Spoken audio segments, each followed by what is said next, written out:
शनिवार वाड़ा पुणे के बीचों बीच खड़ा एक खंडहर। दिन में यहाँ हजारों पर्यटक आते हैं, लेकिन जैसे ही सूरज ढलता है एक अजीब सन्नाटा फैल जाता है। स्थानीय लोग कहते हैं कि रात के समय महल के अंदर रुकना सख्त मना है, क्योंकि कहा जाता है हर अमावस्या की रात उस वीरान महल में एक चीख गूंजती है। कल्पना कीजिए, रात का तीसरा पहर है, हवा बिल्कुल स्थिर और अचानक उस वीरान महल की टूटी खिड़कियों में से एक चीख सुनाई दे। यह चीख आज भी सुनाई देती है, एक ऐसी चीख जो 250 साल से न्याय मांग रही है। यह आवाज है एक 18 साल के राजा की, जिसकी हत्या इसी किले के अंदर की गई थी। लेकिन सवाल यह है कि राजमहल में ऐसा क्या हुआ था? एक युवा राजा की हत्या क्यों हुई?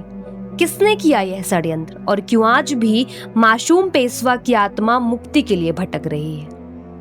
लोग कहते हैं शनिवार वाड़ा सिर्फ एक किला नहीं, बल्कि इतिहास की सबसे दर्दनाक साजिश का साक्षी है। आज की कहानी किसी राजा की नहीं, बल्कि विश्वासघात, सत्ता और एक मासूम बच्चे की दर्दनाक मौत की कहानी है। कहानी इतनी भयानक है कि आज भी लोग इसे भारत की सबसे रहस्यमय जगहों में से एक मानते हैं। बात शुरू होती है साल 1730 से, जब मराठा साम्राज्य अपने चरम पर था।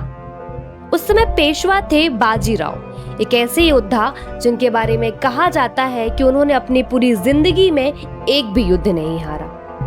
उन्होंने पुणे को मराठा सत्ता का केंद्र बनाने का फैसला किया और यहीं बनाया गया एक भव्य महल, जिसे आज हम शनिवार बाड़ा कहते हैं। इसका नाम शनिवार बाड़ा इसलिए पड़ा क्योंकि इसकी नींव शनिवार के दिन रखी गई थी। शनिवार बाड़ा सिर्फ एक महल नहीं था, ये लगभग 100 साल तक मराठाओं का दिल, मराठा साम्राज्य की सत्ता का केंद्र और राजनीति का गढ़ रहा है। किले की संरचना की बात करें तो शनिवार बाड़ा मूल रूप से भव्य महल परिसर था, जिसके चारों ओर ऊंची पत्थर की दीवारें बनाई गई थी। किले की दीवार लगभग 9 मीटर ऊंची और 3 से 4 मीटर तक मोटी थी। पूरी संरचना एक पेंटागन आकृति की थी। इन मजबूत दीवारों का उद्देश्य दुश्मनों से सुरक्षा और राजसी प्रतिष्ठा को दिखाना था। शनिवार बाड़ा में 5 प्रमुख प्रवेश द्वार थे, जिनकी अपनी अलग अलग भूमिका थी। इसमें सबसे बड़ा और मुख्य प्रवेश द्वार दिल्ली दरवाजा था। शनिवार बाड़ा का मुख्य महल 7 मंजिलों का था, जिसकी भव्यता इतनी थी कि विदेशी यात्री भी इसे देखकर हैरान रह जाते। सबसे ऊपरी मंजिल को कहा जाता मेघदंबरी। यहाँ से पूरा पुणे शहर का दृश्य दिखाई देता। शनिवार बाड़ा का सबसे प्रसिद्ध वास्तु आकर्षण था हजारी करंजे। यह एक कमल के आकार का विशाल फव्वारा था, जिसमें लगभग 1000 पानी की धाराएं निकलती थी। यह उस समय जल प्रबंधन और शाही विलासिता का प्रतीक था। किले के अंदर कई खुले आंगन थे, जहां राज्यसभा, त्योहार, सांस्कृतिक कार्यक्रम, सैनिक समारोह आदि मनाए जाते थे। शनिवार बाड़ा के अंदर महल में सागौन की लकड़ी से शानदार नक्काशी की गई थी। इन नक्काशियों में पौराणिक आकृतियां शामिल थी। इस पर कई पेशवाओं ने शासन किया। बाजीराव प्रथम, जो शनिवार बाड़ा के निर्माता थे, 1740 में उनकी मृत्यु के बाद सत्ता उनके बेटे नाना साहिब के पास आ गई। नाना साहिब पेशवा के समय में मराठा साम्राज्य भारत की सबसे शक्तिशाली ताकत बन गया। लेकिन फिर आया मराठा साम्राज्य का सबसे दुखद दिन, पानीपत का तीसरा युद्ध। मराठाओं की सेना का सामना हुआ अहमद शाह दुरानी से। इस युद्ध में मराठाओं को भारी हार मिली। नाना साहब पेशवा पर इस हार का इतना गहरा असर हुआ कि कुछ ही महीनों में दुख से उनकी मृत्यु हो गई। नाना साहिब की मृत्यु के बाद सिर्फ 16 साल के युवा को पेशवा बनाया गया। वह थे माधव राव।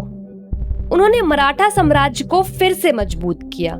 इतिहासकार कहते हैं, अगर माधव राव ज्यादा समय तक जीवित रहते तो मराठा साम्राज्य शायद ब्रिटिश से भी ज्यादा शक्तिशाली बन जाता। लेकिन दुर्भाग्य से 27 साल की उम्र में उनकी मृत्यु हो गई।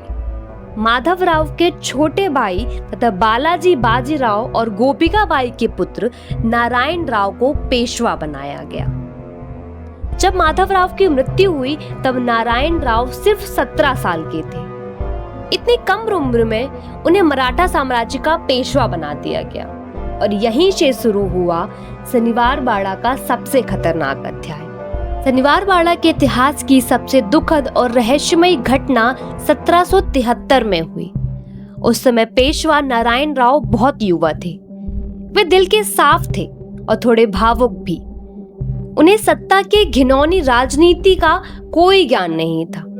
नारायण राव के चाचा रघुनाथ राव, जिन्हें राघोबा दादा कहा जाता था, वे कोई साधारण मराठा नहीं थे, एक अनुभवी और सफल योद्धा थे। उन्हें लगता था कि सिंहासन असली में उन्हीं का है, लेकिन पहले उनके बड़े भाई नाना साहेब और फिर उनके भतीजे माधवराव सत्ता में आए। लेकिन हद तो तब हो गई जब एक 17 वर्षीय युवक को पेशवा बना दिया गया और अब रघुनाथ राव का धैर्य टूट गया। ये बात उन्हें अंदर ही अंदर परेशान करने लगी और लपट को चिंगारी दी उनकी पत्नी आनंदीबाई ने। उन्हें लगता था कि उनका पुत्र पेशवा बने, पर उनके पति कभी अपने हक के लिए नहीं लड़ पाएंगे। और यही सोच धीरे धीरे एक भयानक साजिश में बदलने लगी। कहा जाता है कि रघुनाथ राव की पत्नी आनंदीबाई बहुत महत्वाकांक्षी महिला थी। उन्हें लगता था कि जब तक नारायण राव जिंदा हैं, उनका परिवार कभी सत्ता में नहीं आएगा। वे रोज रघुनाथ राव को कहती कि आप कब तक चुप रहेंगे, कब तक एक बच्चे के सामने सिर झुकाएंगे। ये बातें रघुनाथ राव के मन में घर करने लगी और अब चाचा भतीजे के बीच मनमुटाव आ गया। हालांकि नारायण राव को इतनी समझ नहीं थी, पर उनके सलाहकारों ने उन्हें जानकारी दी कि उनके काका कुछ गड़बड़ कर सकते हैं और इसके चलते पेशवा ने अपने ही काका को महल में नजरबंद कर दिया। और फिर क्या था, उनकी पत्नी ने तय कर लिया कि अब वो अपना फैसला स्वयं करेंगी। 30 अगस्त 1773 पूरा पुणे गणपति बप्पा की भक्ति में लीन था और महल के अंदर नारायण राव के खिलाफ एक साजिश रची जा रही थी। रघुनाथ राव ने स्वयं को मुक्त कराने हेतु गर्दी सैनिक को नियुक्त किया। गर्दी सैनिक वे सैनिक थे जो सिर्फ पैसों के लिए काम करते थे और किसी वजह से नारायण पेशवा से नाराज थे। योजना बनी कि गणेश उत्सव के शोरगुल के बीच गर्दी प्रमुख सुमेर सिंह अपने सैनिक के साथ अंदर आएंगे और नारायण राव को पकड़ लेंगे। फिर एक रात एक पत्र लिखा गया। इस पत्र में सैनिक को नारायण राव को बंदी बनाने का आदेश था, क्योंकि रघुनाथ राव नारायण राव की हत्या नहीं करना चाहते थे, वे केवल गद्दी पर बैठना चाहते थे। पर आनंदीबाई ने संदेश में एक बदलाव कर दिया। असल आदेश था नारायण राव को पकड़ो, धरा, लेकिन संदेश बदलकर हो गया नारायण राव को मारो, मारा। उत्सव के शोर के बीच गर्दी के सैनिकों की एक टुकड़ी महल में घुस आई। उनका लक्ष्य था पेशवा नारायण राव। जब नारायण राव ने सैनिकों को देखा, वे घबरा गए। वे भागते हुए महल के गलियारों में दौड़ने लगे और अपने चाचा रघुनाथ राव के कमरे की ओर दौड़ रहे थे। उन्हें विश्वास था कि उनके चाचा उन्हें बचा लेंगे। वे अपने काका के कमरे के दरवाजे पीटते रहे और चिल्लाने लगे, काका मला वाचवा, यानी चाचा मुझे बचाइए। लेकिन दरवाजा कभी नहीं खुला और कुछ ही पलों में सैनिकों ने उन्हें पकड़ लिया और उसी महल के अंदर एक मासूम पेशवा की निर्दयता से हत्या कर दी गई। उस रात के बाद शनिवार बाड़ा में अजीब घटनाएं होने लगी। रात के समय महल के पहरेदारों ने एक चीख सुनी, वही चीख, काका मला वाचवा। शुरुआत में लोगों ने इसे भ्रम समझा, लेकिन धीरे धीरे कई लोगों ने एक ही बात कही। हर अमावस्या की रात महल के अंदर से एक बच्चे की दर्दनाक चीख सुनाई देती है। फिर आया साल 1828। शनिवार वाड़ा में एक रहस्यमयी आग लग गई। यह आग इतनी भयानक थी कि महल का अधिकांश हिस्सा जलकर राख हो गया।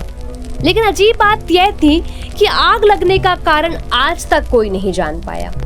कुछ लोग कहते हैं ये एक दुर्घटना थी, लेकिन कई इतिहासकार मानते हैं कि शायद यह आग उस भयानक साजिश के सबूत हमेशा के लिए मिटाने के लिए लगाई गई।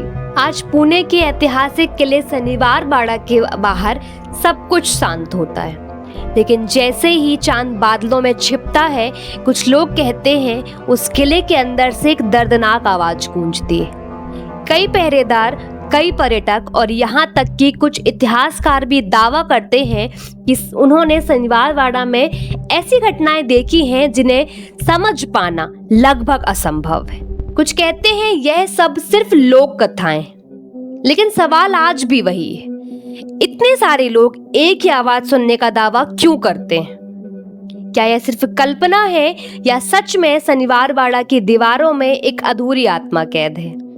इतिहास सिर्फ राजाओं और युद्ध की कहानी नहीं होता, कभी कभी वह एक मासूम बच्चे की अधूरी पुकार भी होता है। शनिवार बाड़ा आज भी खड़ा है, लेकिन उसकी दीवारों में एक सवाल गूंजता है, अगर उस रात दरवाजा खुल जाता तो क्या इतिहास बदल जाता? और क्या आज वह आत्मा मुक्ति की प्रतीक्षा कर रही होती?